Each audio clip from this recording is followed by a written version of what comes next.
curiosità è una strana malattia, è proprio la più tremenda che ci sia. Viene, viene e mi porta via, anche se chiamo la polizia. Eccoci qua, buongiorno a tutti. Abbiamo oggi con noi l'autrice Maria Patella, che ha scritto il libro Ecco la mia casa. un bel titolo. Senti Maria, come sei arrivata a scrivere questo libro?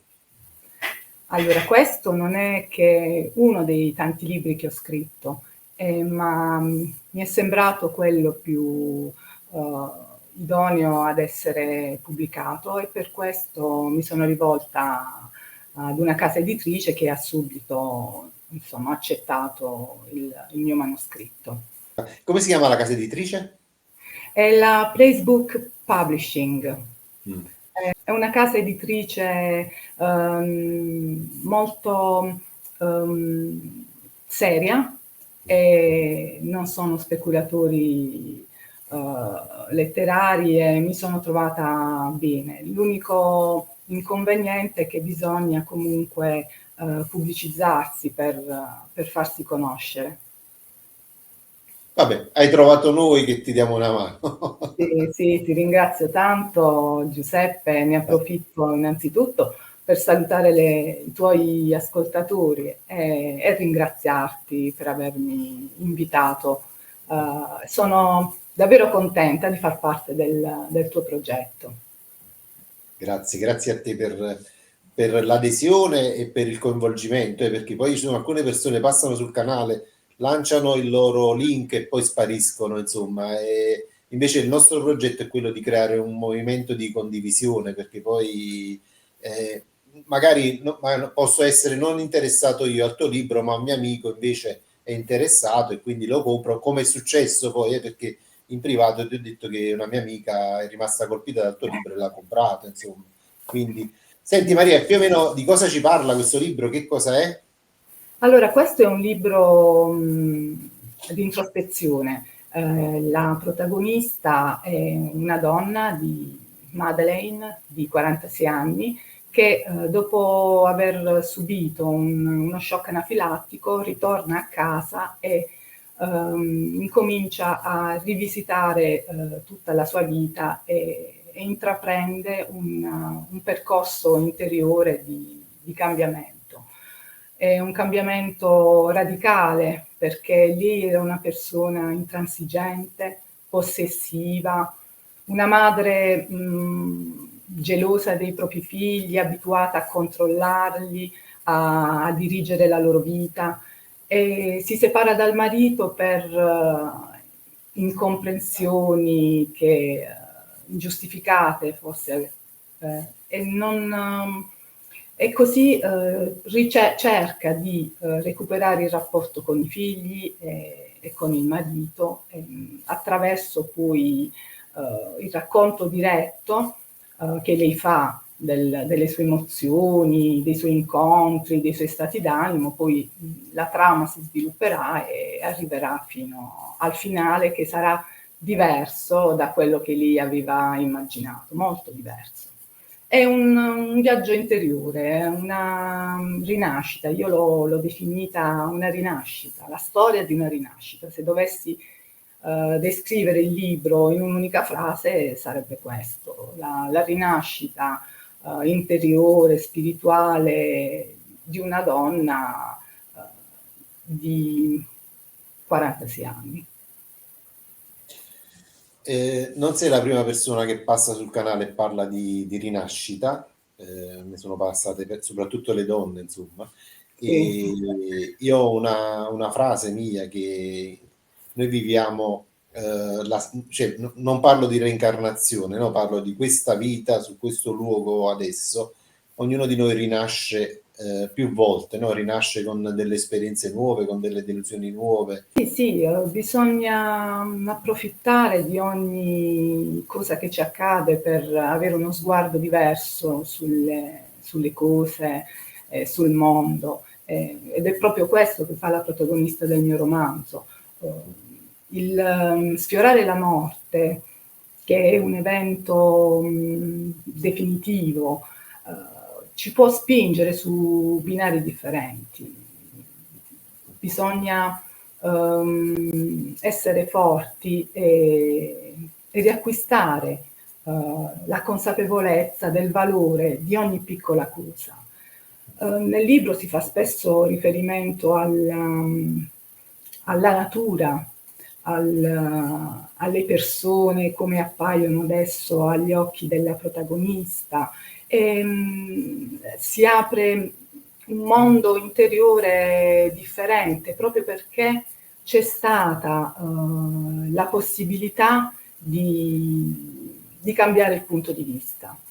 Lo stesso titolo che io ho dato, Ecco la mia casa, molte volte induce in errore il lettore perché ci si aspetta forse qualcosa di autobiografico. In realtà Ecco la mia casa è la frase con cui il romanzo inizia e che la protagonista pronuncia nel momento in cui, proprio all'inizio, nel primo capitolo, lei ritorna a casa dopo essere stata in rianimazione in ospedale, ricoverata per diverso tempo, e quindi la frase che lei pronuncia quasi di liberazione interiore di fronte alla vista della sua casa. E la casa diventa quindi la metafora di un cambiamento, di un essere in modo più giusto, per prendere la vita nel verso giusto. E quindi questo viaggio è corrispondente nella casa al viaggio che si fa in se stessi. Lei parte dalla casa con il suo ritorno ed è una specie di cerchio che si chiude. La riscoperta di se stessi, della propria progettualità, della spiritualità. La casa è intesa proprio come dimora essenziale dell'anima, dimora delle cose essenziali. Maria, perché spesso nella nostra indole siamo abituati a sottovalutare le cose che hanno valore, importanti, e sopravvalutare invece le cose materiali, anche banali? Siamo abituati, siamo abbagliati dalle cose, dalle distorsioni del mondo, e quindi questo fa sì che non riusciamo a mettere a fuoco precisamente le cose che hanno veramente un valore. Per cui nel momento in cui ci sentiamo persi, perdiamo la terra sotto i piedi, perdiamo le nostre abitudini, le nostre comodità, le nostre zone di comfort, allora in quel momento abbiamo due strade: o ci abbandoniamo all'inerzia totale, all'indifferenza e continuiamo a non sapere neanche chi siamo, da dove veniamo e perché viviamo, oppure intraprendiamo un viaggio di conoscenza che naturalmente non finisce mai. È vera questa cosa. E che viaggio è stato il tuo libro? Allora, io in questo particolare libro ho voluto affrontare, l'ho iniziato prima della pandemia, perché ho dei tempi molto lunghi a causa del poco tempo che ho a disposizione. E volevo affrontare proprio il concetto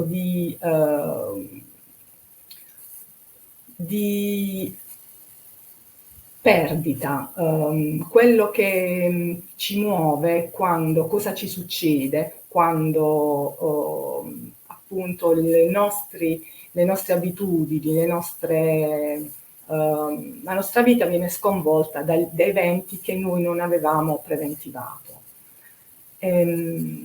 tutti i miei libri di solito partono da un disagio esistenziale e su questo poi io innesto la costruzione psicologica di personaggi, della trama, delle varie descrizioni del romanzo. Quindi parto sempre da una piccola idea e là poi innesto tutto. Nelle altre presentazioni che ho fatto ho sempre detto io racconto delle cose, non voglio lanciare messaggi particolari o essere additata come una persona che magari vuole fare un certo tipo di proselitismo, di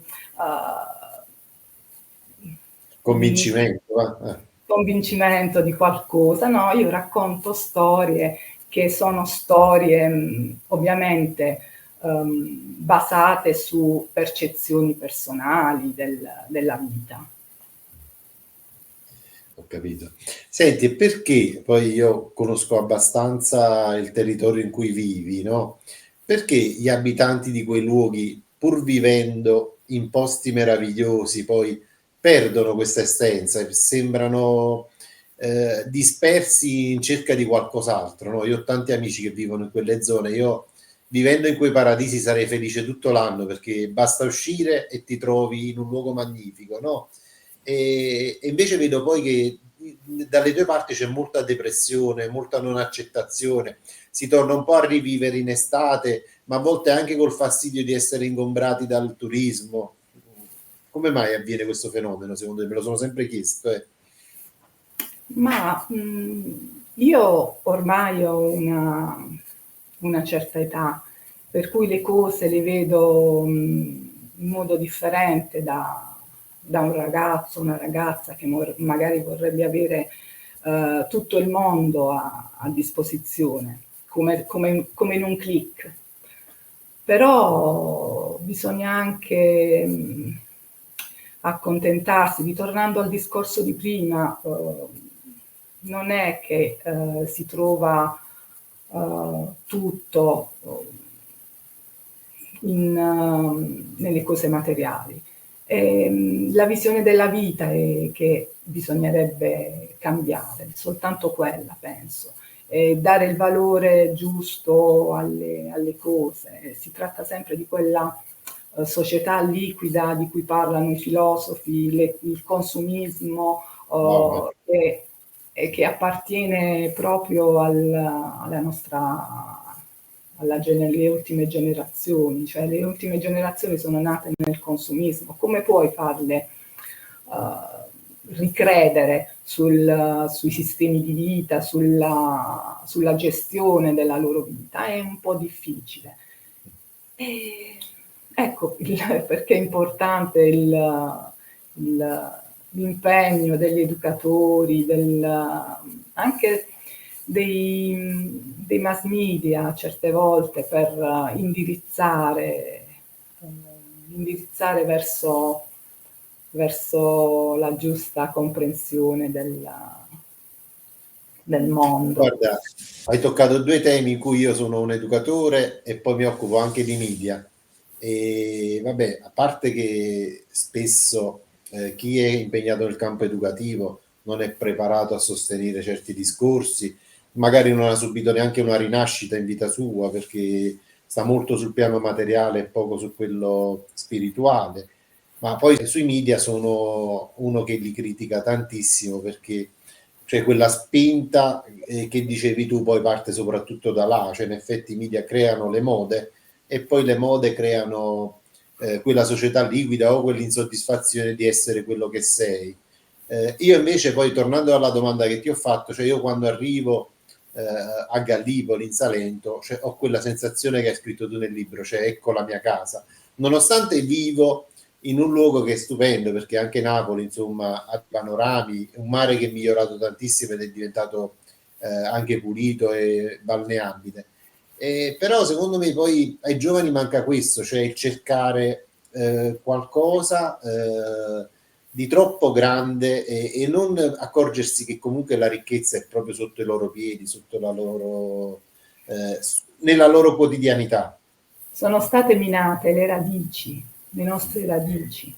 È quello che poi non tiene più insieme il tutto. E i ragazzi vanno via perché non sentono che questa è la loro casa, non sentono la voglia di restare per migliorare qualcosa che magari non sentono come propria.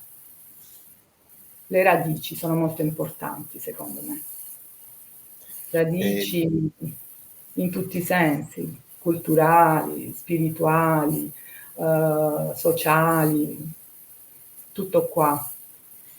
E purtroppo la forbice che ha potato queste radici per me sta nei media, quindi cioè, io uso questa metafora delle radici, no? L'intenzione loro è socialmente, perché poi le radici quali sono? Sono la nostra cultura, la nostra identità, no? Lo Stato è l'albero e quindi poi tagliando queste radici, tagliandoci la cultura, praticamente poi iniziamo a diventare rami persi e secchi, insomma, quindi una metafora che uso spesso anche io. Sì, ci troviamo d'accordo. Però bisogna anche spezzare una lancia a favore di questi ragazzi, perché se vogliono possono fare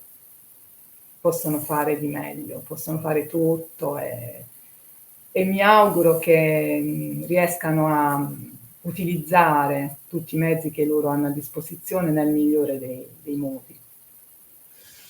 Guarda, io su questo ne sono convintissimo perché poi ho un'esperienza trentennale come educatore e anche se vedi nel mio Facebook è pieno di ragazzi che insomma sono passati dove lavoravo io e veramente per le condizioni in cui sono arrivati molti di loro magari una qualsiasi persona non avrebbe investito un centesimo di euro e invece poi oggi li ritrovi felici con anche con un piccolo lavoro che gli dà la possibilità di sopravvivere, comunque con un compagno, con una compagna, e questo poi comunque è significativo rispetto all'aver trovato delle persone che hanno creduto in loro, perché spesso poi tendenzialmente noi abbiamo, ma anche i media lo fanno questo, cioè i giovani d'oggi non hanno cultura, non hanno valore, e questi sono i continui articoli che escono. Oppure basta prendere, che ne so, un solo atto criminoso per rendere tutta la popolazione di quel luogo in quel modo, insomma. E purtroppo, cioè, secondo me poi, io dico sempre questa cosa, che i media predicano bene e razzolano male, ma perché fondamentalmente quello che vogliono è razzolare male, perché hanno bisogno di queste notizie, perché magari le persone sono più attratte dal negativo che da una Maria Patella che parla di spiritualità, insomma, no? Magari appena la vedono in TV cambiano canale, dicono no, però sei fortunata perché sei capitata su un canale in cui ci sono persone che invece sono molto sulla spiritualità e quindi condividiamo insomma tantissimo i tuoi pensieri e le tue idee. Senti Maria, adesso mandiamo la presentazione del tuo libro e ci vediamo dopo la presentazione fra qualche secondo in studio, ok? Va bene, va bene. Si può vivere una vita a rovescio e accorgersene soltanto quando la morte ci sfiora all'improvviso? È quello che accade a Madeleine, madre possessiva e intransigente, separata dal marito, ossessionata dall'ambizione professionale e da una corrosiva ricerca della perfezione. Il ritorno a casa dall'ospedale, dopo un grave shock anafilattico, coincide con una piccola resurrezione personale che, ribaltando completamente la sua visione della vita e del mondo, la costringe a un duro confronto con se stessa e con gli altri. In un intreccio di coincidenze, stati d'animo e incontri, Madeleine tenterà di riconquistare l'amore del marito e dei 3 figli adolescenti, ma il finale che l'attende sarà diverso da... Siamo di nuovo con Maria Patella, che ha scritto il libro Ecco la mia casa. Ecco la mia casa. Maria, brava, non l'avevo, però, ok, adesso la vedo bene, sì, ok. Non te l'avevo chiesto, vabbè, però non te l'ho chiesto perché c'è la copertina solitamente. Senti Maria, a questo punto perché gli altri tuoi libri non vedi di farli pubblicare? Probabilmente perché contengono troppo di me, sono troppo personali e quindi li ho messi da parte. Però ne sto scrivendo un altro così disarticolato dalle mie emozioni, dalla mia vita, per cui ecco, quello sarà sicuramente il secondo pubblicato, perché comunque ricordo che pur avendo sempre scritto nella mia vita, ovviamente come autrice sono al mio esordio in questo momento. E devo dire che è stato anche molto difficile per me trovare il tempo di mettere insieme tutto ciò che avevo scritto. Io scrivo in continuazione, prendo appunti quando mi viene un pensiero, qualcosa, e trovare il tempo quando si ha una famiglia, quando si ha un lavoro e altre cose da gestire, è davvero difficile. Questo è un libro che è stato scritto rubando tempo ad ogni altra cosa, è stato scritto durante le ore notturne, è stato scritto quando ero chiusa in casa, anche durante la pandemia, quindi è un libro che contiene una vita non vissuta praticamente, fuori da tutto il resto. Senti, invece il territorio come sta vivendo questa tua rinascita in un libro? Come le persone che ti sono attorno, i parenti, cosa ti hanno detto? Sì, i parenti no, sapevano già di questa mia passione, quindi non si sono sorpresi più di tanto, anche perché al giorno d'oggi è molto più facile, tra virgolette, farsi pubblicare, perché ci sono mezzi differenti rispetto a un ventennio fa, quando dovevi necessariamente rivolgerti a delle case editrici che non ti rispondevano mai, che non avevano tempo per uno sconosciuto esordiente. Quindi loro bene o male, ecco, se lo aspettavano. Sul territorio sono stata accolta anche con molto calore. Ho fatto diverse presentazioni e poi volevo anche aggiungere che quei pochi proventi che riesco a realizzare con la vendita del libro sono devoluti in beneficenza, precisamente per un restauro conservativo di una chiesa, di una pala d'altare. Quindi a maggior ragione le persone che mi conoscono, i miei concittadini, hanno approfittato di questa cosa. Molti hanno acquistato il libro e non l'hanno ancora letto perché per mancanza di tempo. Quando mi incontrano, non l'ho ancora letto, lo leggerò quando avrò tempo, perché effettivamente mi rendo conto che anche io vorrei leggere tutti i libri dei miei amici scrittori, però oggettivamente il tempo e le risorse economiche sono limitate. Quindi bisogna fare sempre una cernita e gestire così la cosa. Però devo dire, sono stata accolta molto favorevolmente, stanno tutti aspettando il secondo libro per mettermi alla prova, vedere se riuscirò a migliorare o a peggiorare. Ma quindi questo video farà 20.000 visualizzazioni? Ah, spero di no, perché mi vergognerei 20.000 volte. Guarda, veramente, No, ma quante interviste hai fatto fino adesso? Sembri un'autrice professionista. Sì, sì, ti ringrazio per l'incoraggiamento. No, ne ho fatte qualcuna, sì, Che poi nel ne ho mio fatte piccolo autrice poche. professionista è un'offesa, eh. Nel mio piccolo autrice professionista è un'offesa perché ormai sono tutti mainstream, sono tutti hanno tutto un pensiero No, no. unico dominante, insomma. Senti, ti faccio l'ultima domanda e poi ti lascio andare. Come mai un lettore dovrebbe prima di tutto comprare il tuo libro e poi leggerlo? Lo sai che non è la prima volta che mi fanno questa domanda e ancora non ho trovato una risposta. Mm. Per me il libro è talmente qualcosa di personale, unico, è banale dirlo, è come veramente aver partorito un figlio, una parte di te stessa. Mm. Mm. Io la vedo molto seria la cosa, cioè per me è molto importante aver dato alla luce questo libro. Per cui non saprei rispondere altro che perché non dovreste leggerlo, leggetelo. Adesso sono qua, mi avete conosciuta, questo è il mio libro, leggetelo e poi mi direte, sono sempre del parere che si può migliorare e basta. Tutto qua.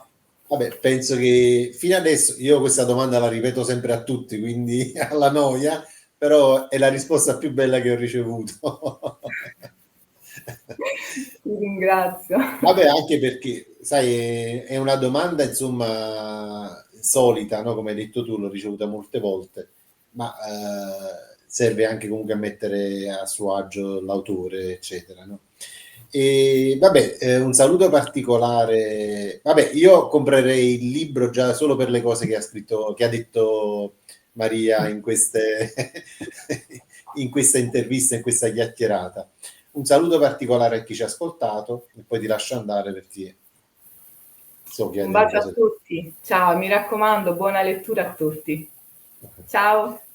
Maria, quando vuoi, anche per il prossimo libro, quando vuoi pubblicare qualcosa sul canale, lo dico a tutti, il canale è anche tuo, ok? Ti E ci ringrazio salutiamo in studio, tantissimo. saluto anche io tutti e con te ci salutiamo dopo in retroscena. Ciao ciao! Ciao.